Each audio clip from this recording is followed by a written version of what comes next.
Hi guys, the Metal Maniac back again, and in this video I'm going to be listing off my top 5 favorite American metal bands. Um, I'm going to try to make this a series. This video, of course, like I said, my top 5 favorite American metal bands. I already have a list set up for my top 5 favorite Canadian metal bands, top 5 favorite British metal bands, and Swedish metal bands. So those lists already set up. Those videos probably be out within the span of a within like either this week, next week, just depending on when I can get around to it. But yeah, like I said, I'm trying to make this a series. Anyway, I'm just starting with, of course, why not start off with the country I live in? Anyway, my top 5 favorite American metal bands. All right, coming in at number 5. There we go. Coming in at number 5 is the black and death metal band Nocturnal Blood. This is a one-man band. There's only one guy who does everything. Vocals, bass, guitar, drums. I think he also produces his own albums as well. Pretty sort of obscure band. There's only, I think, a couple of other releases. Of course, this is the first and only full album. It is Devastated Graves, The Morbid Celebration, which I still need to review this one. I already reviewed their second EP, I just haven't got around to reviewing this album yet. I also have their debut demo as well, True Spirit of Old. I'll get around to reviewing this and that other one, hopefully soon. Just a very cool sort of, unique kind of sound. Not a lot of bands are able to really get this type of sound done very well. It's sort of a very cavernous, very sort of like unearthly, very interesting sort of like style of music that goes with the production. It's just a very, I don't know how to describe it other than evil, cavernous, and otherworldly sounding. Like there's a very specific sound to it that I haven't heard many other bands be able to sort of get this style of sound and play the style of sound and play it right. It's very hard to get right, in my opinion. This is one of the very few bands that does do that and does it right. There's a very raw kind of sound too. The vocals are these very ghoulish sort of rasps. Similar to, I'd say they're kind of similar to Dead's style of vocals during his career, at the beginning of his career when he was in Morbid. Not quite the same, but around sort of a similar-ish kind of vocal style. They go very well with everything else, the production and the instrumentation.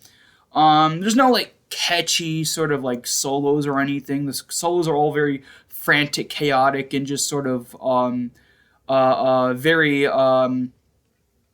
just sort of wild. The riffs, there's not really anything you could call catchy. They're more sort of there for the setting the mood and the tone of the songs, and adding atmosphere. There's maybe like one or two, like I guess you could call them catchy riffs, but it's mainly just atmosphere-driven riffs. I think they only really put out like maybe one or two somewhat okay-ish releases. Everything else they put out, like again, the other EPs and whatever, most of them are really, really good. But like I said, I will eventually get around to review everything else from them. I just haven't got around to it yet. Or him, I should say, because it's only one guy. If you're really into like black and death metal, and you like the more like sort of eerie, sort of like cavernous sort of just that sort of like cavernous, otherworldly type of sound, this is definitely the band to listen to. All right, number four. Number four is the thrash metal band Oblivion. Oblivion is another very sort of underrated band. They play in a style that is very similar to Slayer. Their early stuff, like I'd say the first two demos, are definitely based off of early Slayer. Basically, throughout their career, a lot of their influence is basically the influence of how Slayer would progress. Kind of, I guess. Like the first demo is very much based, like very much takes a lot of influence from Show No Mercy and even Haunting the Chapel. The second demo, as well as a couple others, definitely you could hear the inspiration from like Hell Awaits and stuff like that. And then I'd say like most of their other stuff is like their other demos. The mid to later part of their career was mainly sort of like I'd say like very influenced by what Slayer put out in the late 80s, early 90s. Not I'd say nothing past maybe getting inspiration from maybe South of Heaven, I don't know, but I'd say the later part of their, I guess, classic era. But yeah, I mean, not to say that they're Slayer like copying Slayer, like they're a cover band, or even like just like uh, um Slayer wannabes. They do, even though they do, of course, very much.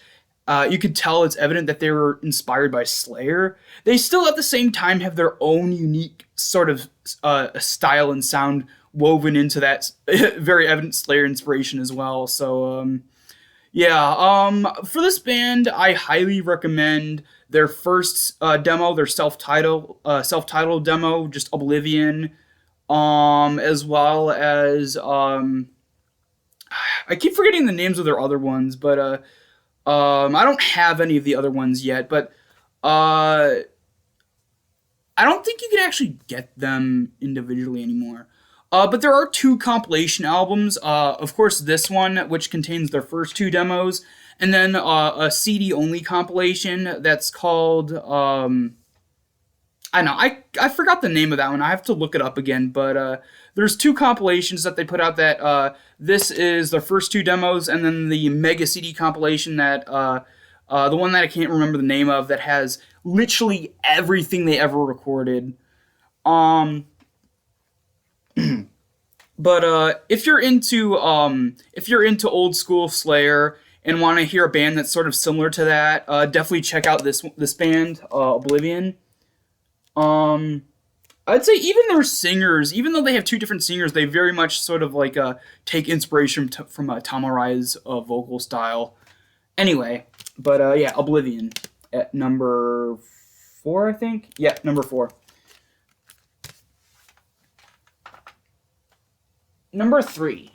Number three is the heavy metal slash glam metal band Halloween. Um, yeah, this band is absolutely phenomenal. At least their early material.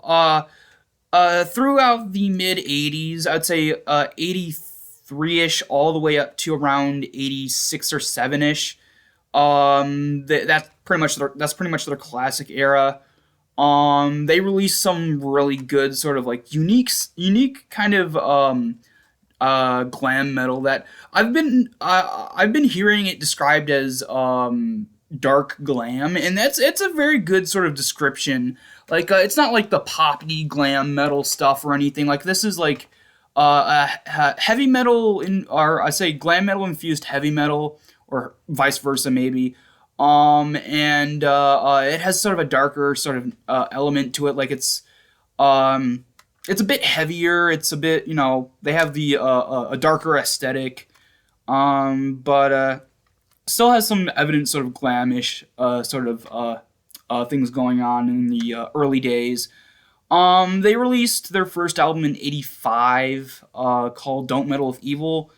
And then in '86, they actually started recording this album, but then it was shelved. The band briefly broke up, got back together, released a completely different album, then finally just decided to release this after that.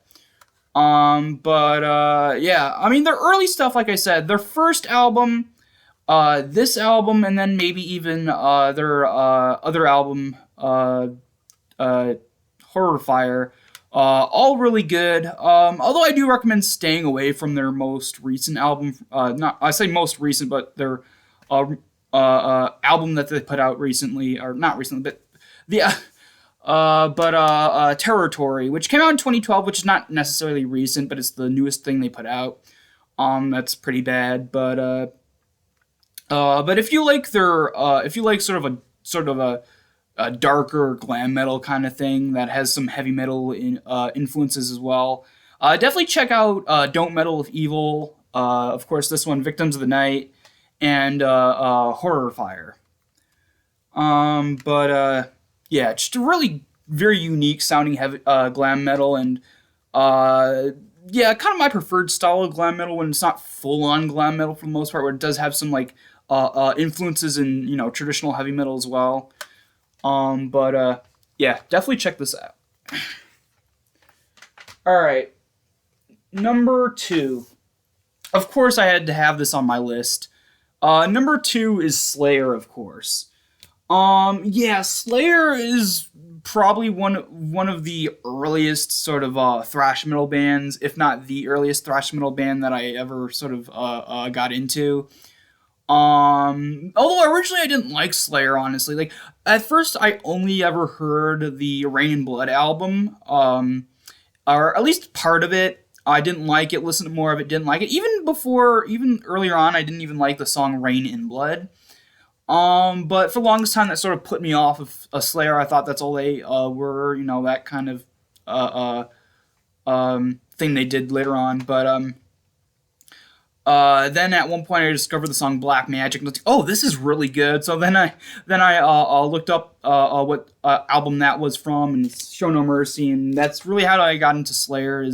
I didn't like them at first, but then when I discovered their early stuff, I fell in love with it. And yeah, Slayer, especially their early stuff, I'd say Show No Mercy, Haunting the Chapel, and their early live stuff, all really, really good. Yeah, Slayer is, out of the big four, definitely the heaviest. Metallica, has that a mainstream appeal, I guess. Megadeth has the really shitty vocals of I'm drawing a blank. Dave Mustaine. Never mind. Yeah, Dave Mustaine. And not Dave Mustaine. I don't know. Sorry, I'm kind of late and I'm kind of tired, so I'm messing everything up. Anyway, Megadeth, annoying vocals. Slayer, though, is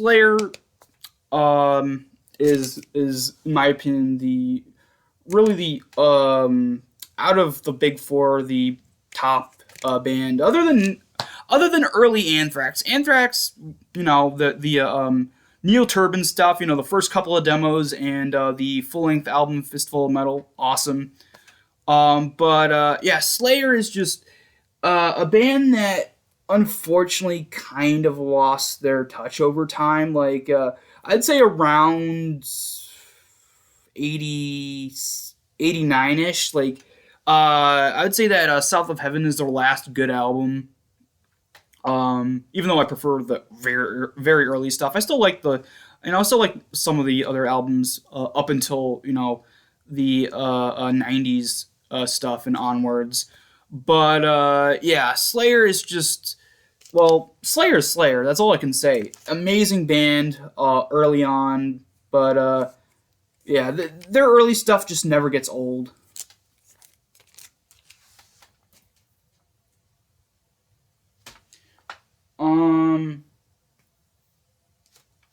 Oh, it was Dave Mustaine that I'm talking about. Megadeth. I don't know. Again, tired. It's very late here, or not very late, but kind of late, and I'm just a little tired. But anyway, enough rambling. Sorry about that. But number one, my favorite American metal band is, of course, Death. One of the very first death metal bands I got into, not the first, actually the first death metal band that I ever discovered was Death Clock from the TV show Metalocalypse, through their third album. Anyway, Death is still one of the very early ones I discovered. Of course, this is my favorite album by them, Scream Bloody Gore. Yeah, although I will say this, anyone who claims that Death has a flawless discography is lying through their teeth. Both Individual Thought Patterns and Human are absolutely shit albums. But honestly, pretty much everything else is amazing. Of course, Scream Bloody Gore, Leprosy, Spiritual Healing, Symbolic, and The Sound of Perseverance, and even their early demos are also really good. Very underrated. I really wish their early demos would be re-released. Now, the Mantis demos were re-released, but the early Death demos weren't for some reason. The only one that I actually own at the moment, hold on. The only early Death demo that I own at the moment is Reign of Terror. But I really want to get the Death version of the Death by Metal demo. But yeah, there's actually two versions, or a couple different versions. There's the Mantis version of Death by Metal. There's the Death version, and then a couple, like one or two variants of that version. Anyway, or actually, there's one or two variants of the, not the Death version, the Mantis version.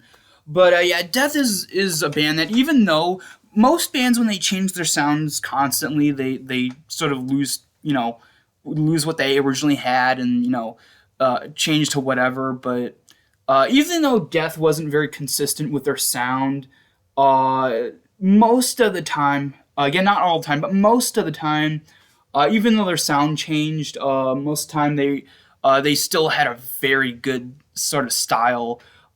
Whether it be the early stuff, the very raw old school death metal, very raw early old school death metal, or the more melodic or technical stuff that they had later on, or even the more progressive melodic stuff that they had on the Sound of Perseverance.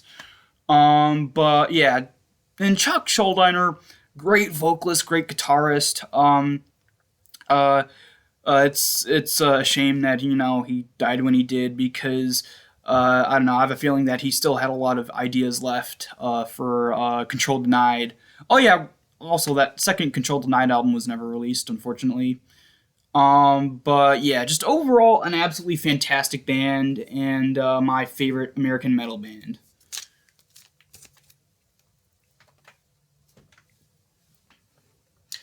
Alright, so that's it for this video. Hope you guys enjoyed, and I will see you all next time.